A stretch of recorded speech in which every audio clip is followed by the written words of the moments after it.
So, how did the first astronauts prepare to go to space, somewhere where no one had been before? Astronauts train a lot, and so do folks in flight control. There's the saying that you train as you fly as you train. In those early Mercury flights, they did a lot of training because they weren't exactly sure what to expect. They put them through centrifuge rides up in Pennsylvania. They put them on the KC-135, which is a weightless aircraft. They did a lot of simulations of their missions, what they were going to be doing in orbit. Same thing with Gemini and Apollo. They were working through all of those missions and working through all of the requirements for their flight. They didn't just get into the capsule and go up in orbit and kind of see how things worked. There was a lot going on behind the scenes before anyone ever went out.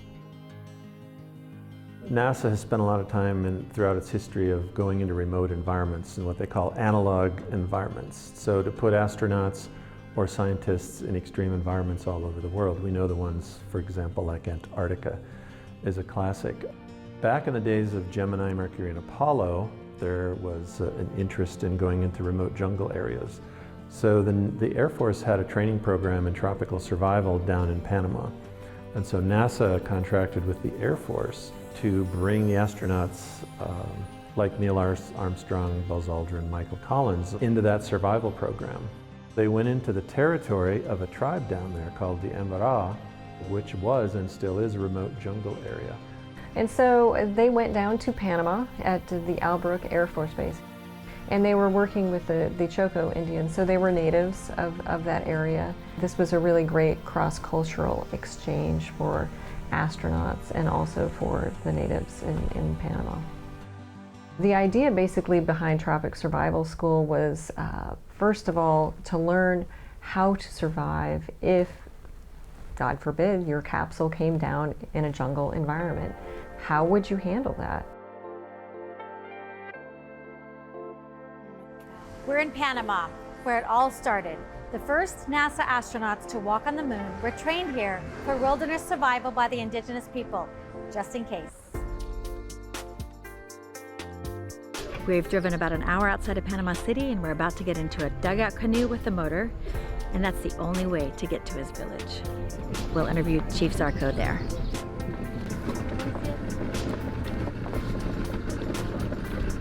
Ahí está bien.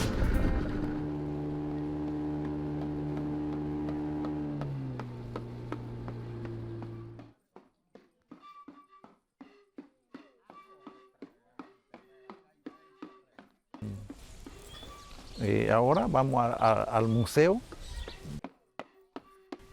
Chief Zarco, tell me about your grandfather.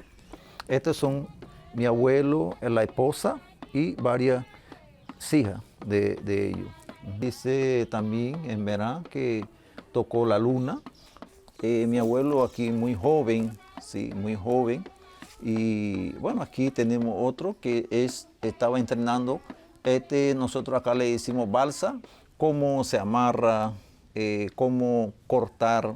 Entonces él le está enseñando. Lo que él enseñaba es a los 11,000 soldados y también a los astronautas. People who were being trained to go to the moon and go into space acknowledged what they could learn from you and from your culture.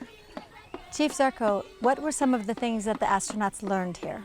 Cuando ellos subían a la luna, cuando ellos caían en la Tierra, ellos ya sabían lo que mi abuelo, lo que enseñaron cuando estuvieron en la Tierra, cómo sobrevivir, qué comer cuando ellos ya caminaban, cómo ellos podían tomar agua, fruta, qué fruta puede comer, qué fruta no puede comer.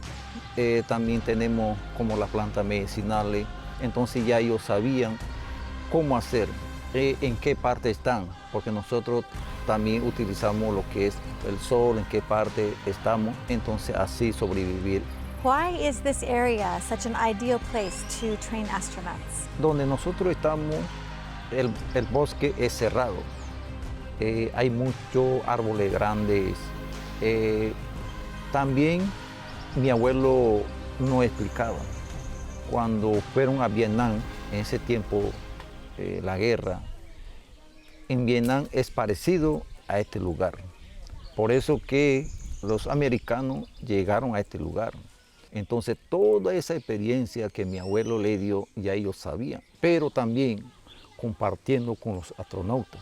Siempre en nuestra cultura, nosotros cuando uno muere, un Embera, decimos, bueno, el Embera ya se fue a la luna. Por eso que también cuando hablaron de la luna, viene la persona, bueno, voy a enseñar. Nuestro abuelo decía, bueno, nosotros vamos a enseñar todo para que también ellos conozcan. You know, they had a lot of cross-cultural interaction with the Choco Indians, worked very closely with the chief, Antonio Zarco, and you know, encouraged them to get to know the folks as part of their training so that they would feel comfortable. And when they came back, they did a debriefing and talked about, well, what did you learn? And you know, they learned that the jungle isn't as scary as they thought it was. The most important thing I think that they walked away with was the fact that it was important to have this optimistic point of view when you went on a mission, that you weren't going to die if you landed in the jungle or desert, because they did desert survival training. You know, it was important to do the training, but to have optimism that you were going to make it out okay. Some of the astronauts who trained in Panama actually were the ones who walked on the moon. I'm going to step off the limb now. That's one small step for man, one giant leap for mankind.